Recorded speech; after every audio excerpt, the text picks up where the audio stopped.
Question à poser avant d'acheter une plante.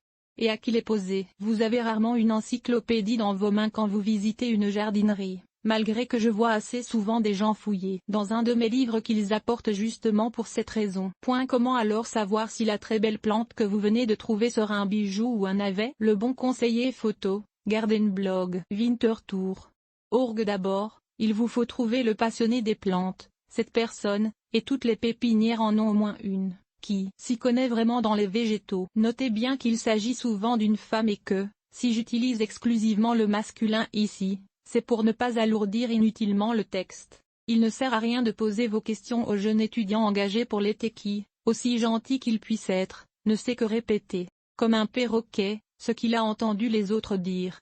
Et eux n'en savent souvent pas plus que lui. Et ce n'est même pas au propriétaire de la jardinerie qu'il faut parler, car il a généralement plus les capacités d'administrateur que d'horticulteur. Habituellement, le passionné est un commis avec un certain vécu qui ne fait pas que vendre des plantes, il jardine dans la vraie vie aussi, ce qui est fort rare, et il n'a pas peur de dire ce qu'il pense, même s'il rate ainsi une vente. Il veut que vous réussissiez. Cette personne est un outil précieux, faites-en un ami. Les bonnes questions maintenant. Quelles questions lui poser? Voici une courte liste. 1.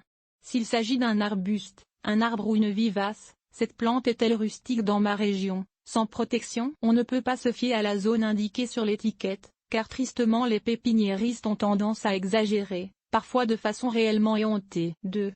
Quelle est sa saison de floraison? Très souvent les végétaux en pépinière sont forcés afin d'être en fleurs à la fin de mai.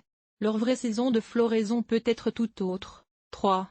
Sous quelles conditions pousse-t-elle le mieux? Soleil, ombre, sol sec, sol humide, sol pauvre, etc. Et rappelez-vous que les conditions mentionnées doivent correspondre aux vôtres.